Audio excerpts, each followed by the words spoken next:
बहुत बहुत स्वागत है आप सभी का। मैं हूं कविता रैलहन, पंजाब केसरी नवोदय टाइम्स पर आप सभी का स्वागत करती हूं। और आज हमारे साथ हैं नीरज चौहान। और नीरज जी के बारे में आपको बहुत सारी बातें हम करने वाले हैं, बिकॉज इनकी फिल्म जिसके ये डायरेक्टर भी हैं, प्रोड्यूसर भी हैं और उसमें एक्ट भी कर रहे हैं, द सीक्रेट्स ऑफ देव काली, बहुत ही जल्द रिलीज होने जा रही है। क्या है ये फिल्म और किस बारे में है और हमें क्यों देखनी चाहिए, आइए जाते हैं नीरज जी से। नीरज, बहुत बहुत स्वागत है आपका। द सीक्रेट्स ऑफ देव काली, इसका टीजर मैंने देखा है और काफी डार्क थ्रिलर, मिस्ट्री, स्पिरिचुअलिटी सबका मिक्स लगा मुझे। लेकिन अभी हमारी ऑडियंस उसके बारे में नहीं जानती है because trailer is not yet out. लेकिन आप कितना बता सकते हैं इस फिल्म के बारे में कि ये क्या है, what is the secret of Dev Kali? नाम में ही सीक्रेट है, what is the secret of Dev Kali. तो बहुत सारे रहस्य है इसमें और एक डार्क जोन में हम पहली बार ट्राई कर रहे हैं कि ले जाने के लिए। और हर एक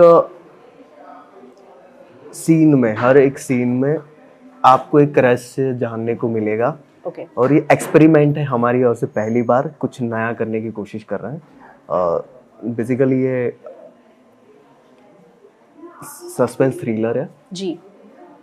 और हाँ, बाकी पोस्टर देख के आपको अंदाजा लग रहा होगा कि किस तरह से हम लोग प्रेजेंट करने वाले फिल्म को। बिल्कुल, आई थिंक जो पोस्टर अभी फिलहाल आपके और मेरे पीछे जो नजर आ रहा है उसमें एक हिरन नजर आ रहा है, दो आंखें नजर आ रही हैं। सो क्या ये हिरन और इंसान और किस बारे में है? जितना मैं आई थिंक गेस कर पा रही हूँ, क्या it is about death of a deer and what it happens, how it happens? Yes, इंसान भी है, हिरन भी है, डेथ भी है। तो आप हाँ सही। मुझे लग रहा है मैं पहेली सॉल्व कर रही हूँ कोई। आगे अभी पहेली को और बताएंगे आप या अभी और उलझाने वाले? बिल्कुल नहीं बताएंगे हम। जो फिल्म देखिए आप, फिल्म देखिए तो पहेली सुलझेगी। हम भी चाहते हैं कि आप सब फिल्म देखें। बिल्कुल बिल्कुल, और हम जरूर देखेंगे। लेकिन अभी ट्रेलर नहीं आया है और इनफैक्ट रिलीज डेट जैसे ही फाइनल होती है देन आई एम श्योर जल्दी से जल्दी आ जाएगा ट्रेलर। नीरज, मैं आपसे जानना चाहती हूँ कि इस फिल्म की कहानी आपने लिखी, खुद लिखी या आपने किसी से सुना, और क्या ये किसी रियल कहानी पे बेस्ड है ये फिल्म? हाँ, मतलब कहीं ना कहीं होता ही होगा और कहानी से हम जुड़े हैं। कभी कभी जैसे कि फिल्म में भी है, कुछ एक ग्लिम्स आते हैं कि ऐसा होता होगा और होता भी है, जहाँ तक हमको पता है। I am not sure. You not sure, but पहली बार आपने ये कहानी कब सुनी? कहानी कहीं ना कहीं एक रियल लाइफ से जुड़ी हुई है मेरी। बस अभी आप इतना ही बता पाएंगे। कोई बात नहीं। अच्छा, आप बताइए, इस फिल्म के आप डायरेक्टर भी हैं, प्रोड्यूसर भी हैं, एक्टर भी हैं। आजकल के टाइम्स में मूवी बनाना काफ़ी मुश्किल भी है बिकॉज माना सारी टेक्नोलॉजी आ गई है, लेकिन उसके बाद भी ऑडियंस को ग्लूड रखना, आई थिंक वो बहुत मुश्किल हो गया बिकॉज अटेंशन स्पैन जो है सबका बहुत कम होता जा रहा है। तो you have to be really very good कि लोग आपको पूरा 2 आवर्स या 3 आवर्स जितनी देर की मूवी है उसमें देखें। तो आपको अपना बेस्ट कहते हैं ना, you have to put your best foot forward. So how difficult, how challenging was it कि आप डायरेक्ट भी कर रहे थे, प्रोड्यूस भी कर रहे हैं, अपना काम भी देखना है, पूरे सेट का काम देखना है, सेट पे चीज़ें मैनेज हो रही हैं वो देखना है।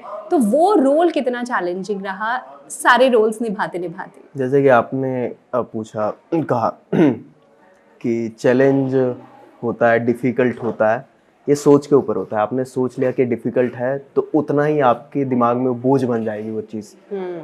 सोच लो कितनी भी दिमाग में कितना भी बोझ है, आप सोच लो कि कुछ है ही नहीं, सब कुछ इजी हो जाएगा। सोच पे डिपेंड। सब it is all in the mind. Yes, आप सोचेंगे कि मेरे बैग पे, आप सोचेंगे कि 50 किलो वेट है, तो हाँ आप 10 बार सोचेंगे, 10 सेकंड से 50 किलो वेट है, 50 किलो वेट है, तो लिटरली आपकी बैग भारी हो जाएगी। आपको फील होगा कि आपकी बैग पे 50 किलो वेट। दिमाग पे डिपेंड करता है कि क्या है क्या नहीं है। आप सोचो कि बहुत बड़ा पहाड़ है, ये पहाड़ को तोड़ना है और मैं यूं तोड़ सकता हूँ, टूट जाएगा। यस, आई थिंक मैं काफ़ी हद तक अग्री करती हूँ इस बात से। यस। अच्छा, ये बताइए, इस फिल्म में जो अलग अलग किरदार है, जैसे महेश मांजरेकर हैं इस फिल्म में, संजय मिश्रा जी भी हैं और भी बहुत सारे नामी महारथी एक्टर्स हैं। So how was it working with them, और आपने कैसे अप्रोच किया उनको, और क्या वो स्क्रिप्ट पढ़ते ही उन्होंने हाँ बोला या कुछ लंबा प्रोसेस था? बिल्कुल, कहानी में एक अच्छी कहानी होती है जिसमें हर कोई जुड़ना चाहता है, जी। हर कोई अपना एक अच्छे जगह पे योगदान देना चाहता है। तो हाँ, सालों से वेल एक्सपीरियंस लोग हैं और हमें भी बहुत कुछ सीखने को मिलता है, हर वक्त पे हम उनसे भी कुछ सीखते हैं। तो टफ रहा थोड़ा, क्योंकि हमको वहाँ पे पहुँचना होता है, मेहनत लगती है वहाँ पहुँचने के लिए, कि जरिया चाहिए कि कैसे जाएंगे, कैसे पहुँचेंगे। पर हाँ, सोच लिया है कि पहुँचेंगे तो पहुँचेंगे, चाहे ऐसे ऐसे या वैसे, पहुँचना है तो पहुँचना है।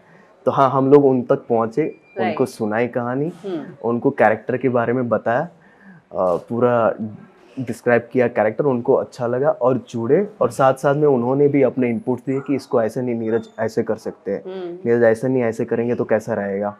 तो हाँ, मुझे भी सीखने को मिलेगा उनसे, और मिला। और आज भी मैं ये हूँ कि हाँ, सीखना है, आगे भी सीखना है। एक बार मैंने सोच लिया कि हाँ, मैं सीख लिया, वहाँ पे ख़त्म हो जाए, स्टॉप हो जाऊँगा मैं, मुझे सीखते रहना है। कितनी अच्छी बात आपने बोली है कि आई थिंक फिल्म मेकिंग ही नहीं, आई थिंक आप किसी भी प्रोफेशन में है, सीखते रहना चाहिए, learning should never stop. But जब आप इस तरह के जो बड़े एक्टर्स होते हैं, महेश मांजरेकर जी, जिनको कितना ज़्यादा एक्सपीरियंस है, तो एज ए मिनट मैं आपको रोकूंगा, जो कहते हैं ना आपकी सोचना चाहिए, ऐसे करना चाहिए, देखो कोई मरा हुआ इंसान रहता है, वही नहीं सोच पाता। जिंदा इंसान होता है, वो सोच रहा है तभी जिंदा है वो। आपने सोचना बंद कर दिया तो फिर उसमें और आप में क्या फर्क। ट्रू। नाउ मैं आ रही थी आपके डायरेक्टर के रोल पे, कि जब आप एक डायरेक्टर होते हैं और अपने से काफ़ी सीनियर जिनको बहुत सालों का एक्सपीरियंस है इस इंडस्ट्री में, आप उनको डायरेक्ट कर रहे होते हैं, तो आप किस तरह के डायरेक्टर होते हैं तब? आप अपने एक्टर्स को पूरा सीन समझाते हैं या आप अपने एक्टर से डिस्कस करते हैं और उनके भी इनपुट्स लेते हैं? It is team work. हम बैठते हैं, कुछ एक इनपुट्स उनकी ओर से मिलते हैं, कुछ एक इनपुट्स हमारी टीम की ओर से मिलते हैं। हम अकेले तो सब कुछ नहीं कर पाए, हमारा एक आइडिया होता है, जनरेट करते हैं कि ये चीज़ हमको पर्दे पे लाना है। अब उसके पीछे बहुत बड़ी टीम रहती है, ह्यूज टीम रहती है, और उनकी भी मेहनत रहती है, और वो भी जितना हम मेहनत करते हैं, हम तो चेहरा होता है कि ठीक है इन्होंने किया, पर ये जो कर रहे हैं उनकी पीछे ये लोगों की टीम खड़ी है। मैं जितना 100% दे रहा हूँ, वो अपना 110% दे रहा है, बस वो कैमरे के आगे नहीं है। बाकी हाँ, रिस्पेक्ट है वो लोग के लिए जो मेरे लिए काम कर रहे हैं, अपने लिए काम कर रहे हैं, और ऐसे ही टीम रही तो हमारा भी मनोबल बढ़ता है। तो हम हाथी ऐसे ही नहीं बनते, पीछे बहुत सारे हाथी होते हैं, तभी बल आता है कि हाँ करना है, आओ अब करते हैं। How nice. And I am sure जो भी आई थिंक फिल्म मेकिंग है वो टीम वर्क ही होता है, इट्स अ कोलैबोरेटिव प्रोसेस, जब बहुत सारे लोग एक साथ मिलकर आते हैं। फिल्म नहीं, कोई भी प्रोजेक्ट हो या कुछ भी हो, टीम वर्क के बगैर पॉसिबल ही नहीं है कि आप अकेले कुछ कर पाओ। आप अकेले कुछ करेंगे, वो आपकी सोच होती है कि मुझे ये करना है, लेकिन वो करने के लिए आपको लोग चाहिए। बिल्कुल बिल्कुल। अच्छा, मैं पढ़ रही थी, इनफैक्ट आई थिंक किसी प्रमोशनल इवेंट पे मुझे पता चला कि इस फिल्म की शूटिंग जो है वो मथुरा, वृंदावन, इन सब जगहों पे हुई थी। आई वॉन्ट टू नो क्या चैलेंजेस होते हैं एक थ्रिलर फिल्म को शूट करने के, बिकॉज वो पूरा माहौल जनरेट करना होता है, बट उसी सीन को आप बार बार करते हैं, तो वो इमोशन लाना डिफिकल्ट होता है क्या सिचुएशन, जो लोकेशन है वहाँ पे वो सीन क्रिएट करना मुश्किल होता है? What are the challenges of shooting a thriller film?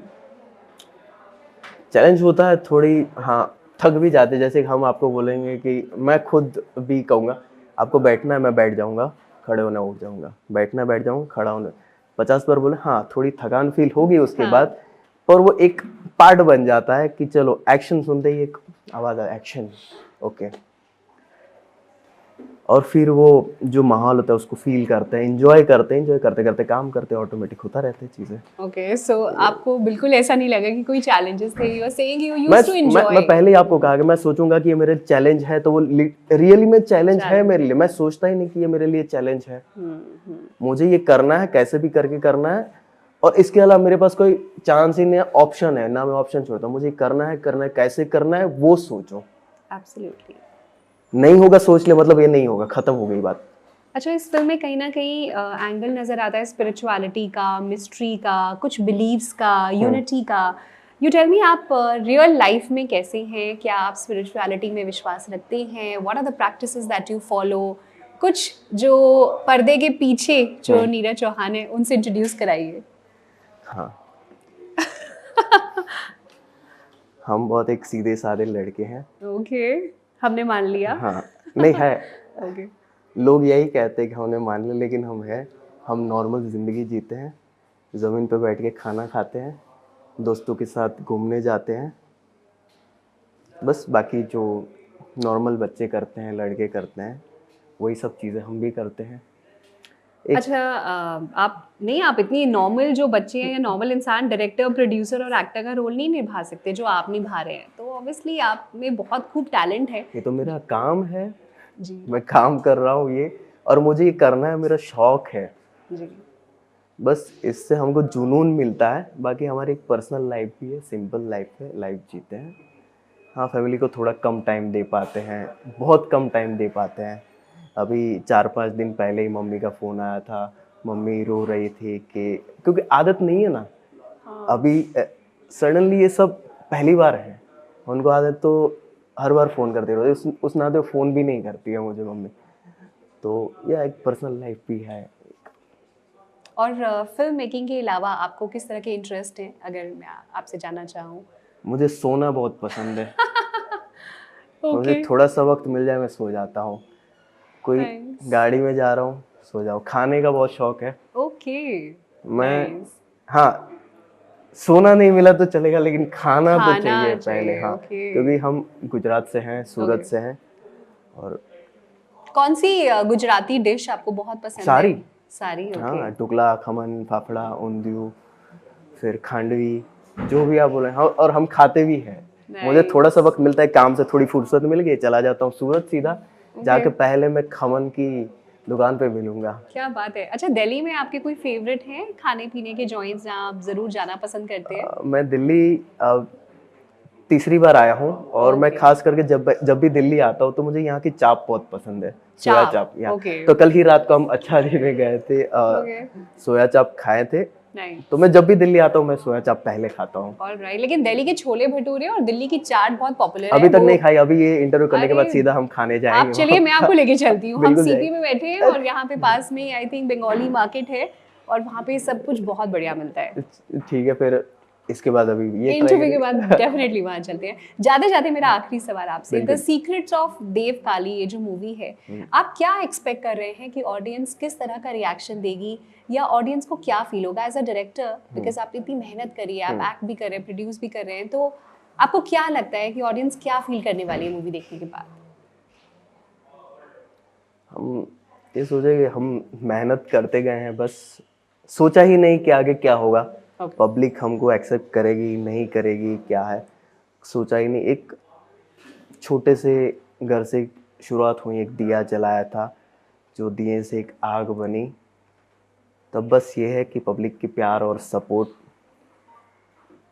आगे ले जाएंगे, और कुछ बस यही है। चलिए, wish you all the very best, Thank you and so I am much. Sure जितने भी आपको होप और एस्पिरेशंस है मूवी को लेकर वो जरूर पूरे होंगे, Thank you so and we will certainly enjoy the movie. Thank you so much. Thank you so much.